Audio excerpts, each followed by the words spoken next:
Бугарскиот кнез Фердинанд во 1896 година ја посетил Османлиската престолнина.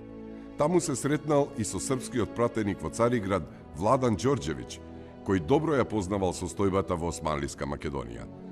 Во разговорот со српскиот дипломат, бугарскиот монарх забележал: во Македонија главната маса на населението ниту се бугари, ниту срби, туку словени и христијани кои зборуваат јазик подеднакво далечен или, ако сакате, подеднакво близок на српскиот и на бугарскиот јазик, но јазик кој е посебен дијалект, не и посебен јазик.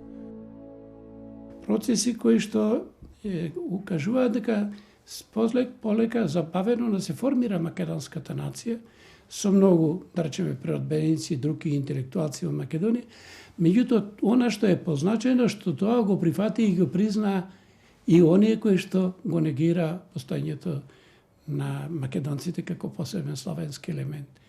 Така интересно е, да речеме, пишувањето на бугаринот Драганов, кој што 888 година објавува етнографија на Македонија, кај што тој изричито признава дека постои посебен македонски јазик кој што е дефиниран како македонско наречие, на кое што се разликува од сите од соседните јазици. Много е интересна изјавата на министерот Шишманов, кој што пред Рутие, меѓу другото, истакнал: ако македонците добијат автономија по 10 години, во Македонија нема да постојат ниту срби, ниту грци, ниту бугари.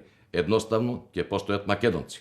Понатаму, во продолжение на својата теза, министерот Шишманов истакнал дека македонците во иднина нема да сака да се припојат ниту кон една од овие земји и дека заради своите економски интереси тие нема да прифатат било какво покровителство од соодветните земји и уште на крај додал дека доколку Европа верува во спротивното, таа се лаже, а доколку бугарите се надеват на некаква бугаризација на Македонија, тоа се тотални илузии.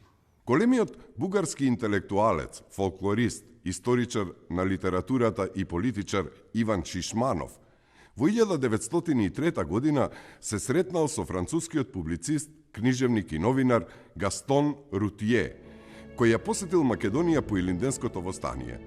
Двајцата се задржале во еден подолг и содржаен разговор. Во текот на нивната конверзација, бугарскиот научник и политичар истакнал: по 10 години, ако Македонија стане автономна, таму нема да постојат ниту бугари, ниту срби, ниту грци. Ќе постојат само македонци.